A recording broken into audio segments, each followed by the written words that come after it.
Komið sæl og verið velkomin í beina útsendingu sjónvarpsins héðan úr Alþingishúsinu. Núna klukkan 3 hefst þingfundur hér á Alþingi þar sem formenn allra stjórnmálaflokkana við munu vera með yfirlýsingar afstöðu sína til skýrslu rannsóknarnefndar Alþingis bankahrunið og aðdraganda þess sem kynnt var á blaðamannafundi klukkan 10:30 í morgun í Iðnó. Nú það er forseti Alþingis sem setur fundinn og síðan munu tala þau Jóhanna Sigurðardóttir, Bjarni Benediktsson, Steingrímur J. Sigfússon, Sigmundur Davíð Gunnlaugsson, Birgitta Jónsdóttir og Þráinn Bertelsson. En eins og við sögðum hér áðan, skýrslan var kynnt í morgun, skýrslan sem búið er að bíða eftir, kannski tæpt hálft ár vegna hún átti upphaflega að skila niðurstöðu sinni 1. nóvember 2009.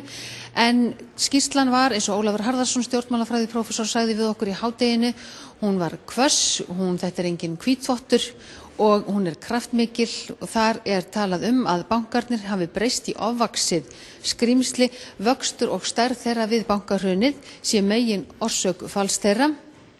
Eigendur stóru bankanna Þriggja og Straums hafi haft óeðlilega greiðan aðgang að lánsfé í krafti eignarhalds.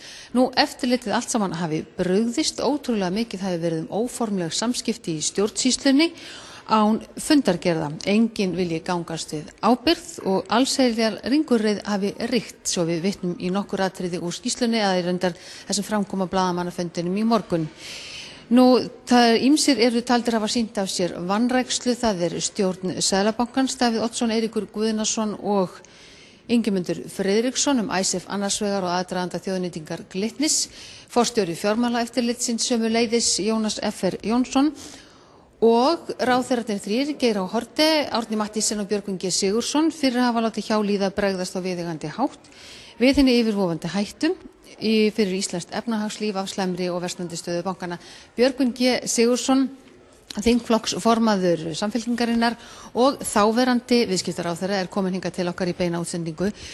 Fyrst, Björgvin, þín fyrstu viðbrögðum við það að niðurstaða rannsóknarnefndar Alþingis er sú að þú hafir sýnt af þér vanrækslu. Núna hefur nefndin skilað af sér mjög ítarlegri, vandari og að þér verist mjög góðri skýrslu. Og ég fagna því mjög að skýrslan segja hispurslaus og kraftmikil úttekt og hún svo sannarlega virðist vera. Ég var eftir að kynna mér efni hennar í smáatriðum. Ég er svona búin að fara yfir fyrstu málin og skýrslan kemst að þeirri niðurstöðu að nefndin að við höfum orðið upp að sér af vanræksluna nokkrir ráðherrar og ég mun hvetja sérstaklega til þess að landsdómur verði kallaður saman að því hann er eina leiðin til að skera úr þær ávirðingar sem þarna koma fram.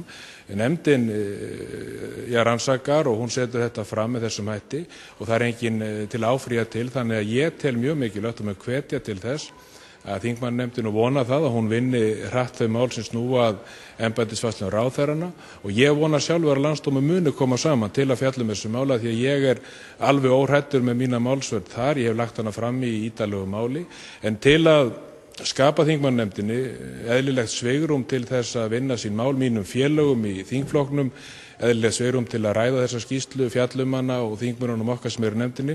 Þá hef ég ákveðið að segja mér þingflokksformennskunni og stíga til hliðar úr því embætti á meðan að þessi mál í þessu ferli því að það þarf að skera úr þetta. Skýrslan er ekki hinn endanlegi dómur, hún er niðurstaða ákveðinni skoðun og ég vil að það verði skoðað frekar og máli leitt til lykta með afgerandi hætti og landsdómur er þó 100 ára gömul lög sé að ræða rúmlega það eina leiðin til þess í þessu tilfelli. En þú ætlar að segja af þér formennsku í þingflokknum, blasir ekki við að þú segir líka af þér þingmennsku? Nei, það blasir ekki við. Nú fer þetta mál í ferli og ég gef þingmönnunum fullt svigrúm til þess að skoða þau mál án þess að nærvera mín sem formanns þingflokks trufli það með nokkrum hætti. En hvernig bregstu við því sem kemur fram í þessari skýrslu, það kom fram á fundinum í morgun, að þegar þú varst viðskiptaráðherra í aðdraganda þjóðnýtingar Glitnis, að þá hafir þú ekki verið látin vita í rauninni nokkuð skapaðan hlut sem að Geir H. Haarde forsætisráðherra og Davíð Oddsson seðlabankastjóri voru að bralla? Það kemur margt gríðarlega alvarlegt fram í skýrslunum aðdragandan á málinu, þessa fundi 6 með seðlabankastjórunum, Glitnishelgin öll og ég að sjálfsögðu tek það allt gríðarlega alvarlega og það er partur af hinum mikla áfellisdómi yfir íslenskri stjórnsýslu, ríkisstjórninni sem ég sat í og þessi stjórnsýslu kerfi öllu, hérna var að ræða kerfishrun, þarna er orsakirnar greindar í skýrslunni og auðvitað tek ég það gífurlega alvarlega en ég á alveg eftir að kynna með skýrsluna til að geta fjallað svona efni hennar í einhverju smáatriðum. Ég bara ákvað það þegar ég sá það að niðurstaðan mig varðaði væri vanræksla ákveðin atriði, að þá ætla ég að stíga til hliðar sem formaður þingflokks og gefa þingmannanefndinni full svigrúm til þess að skoða það mál. Ég sagði að mér embætti viðskiptaráðherra á sínum tíma fyrir rúmi ári síðan út af þessum málum og axlaði þar með þá ábyrgð sem að því sneri. Sóttist eftir endurnýjuð umboði í prófkjöri og kosningum og í fyrsti þingmaður Suðurkjördæmis til að skapa eðlilegt svigrúm fyrir flokkinn sjálfan mig og þingið og til að klára þessi mál. Þá ákvað ég núna að stíga til hliðar sem þingflokksformaður og vona bara að úrvinnsla málanna verði hröð og að landsdómur muni að lokum úrskurð þessi mál, þó að sjálfsögðu sé það þingmannanefndarinnar ákveða það, en þetta er bara mín skoðun og mín viðhorf á þessari stundu. En svo við stöldrum aðeins við helgina áður en að Glitnir var þjóðnýttur þarna síðasta helgin í september 2008 vegna þess að stjórn Seðlabankans er talin að hafa sýnt á sér vanrækslu við þann undirbúning og ekki hafa reynt allar leiðir til þrautar.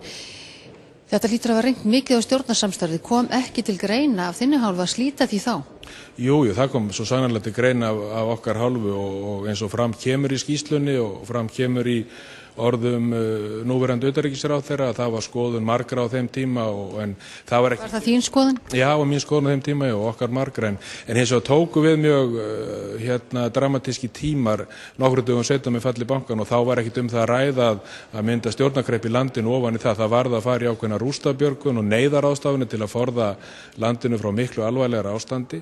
Þess vegna í rauninni kom það ekki til álita þarna í október og nóvember og fram í desember annað en að halda stjórninni saman og klára þau mál áður en að önnur skref eru stigin á þeim tíma en þetta á ég allt eftir að skoða miklu betur í yfirferð á skýrsluna sjálfsögðu.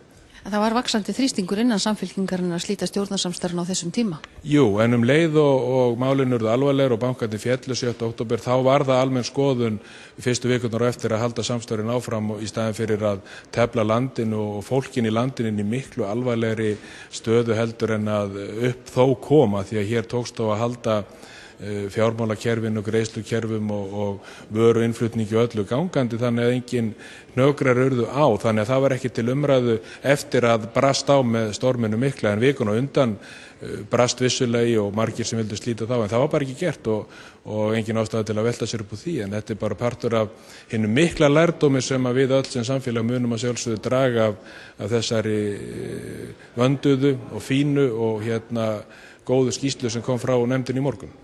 Og rétt áður en að ég sleppi þér þingfundurinn hefst eftir skamma stund. Nú, það kemur fram í skýrslunni að Ingibjörg Sólrún Gísladóttir þáverandi utanríkisráðherra og formaður Samfylkingarinnar vissi heilmargt það sem var að gerast á bak við tjöldin án þess að upplýsa sitt nánasta samstarfsfólk og ríkisstjórn málið. Er Samfylkingin ekki löskuð eftir þessa skýrslu?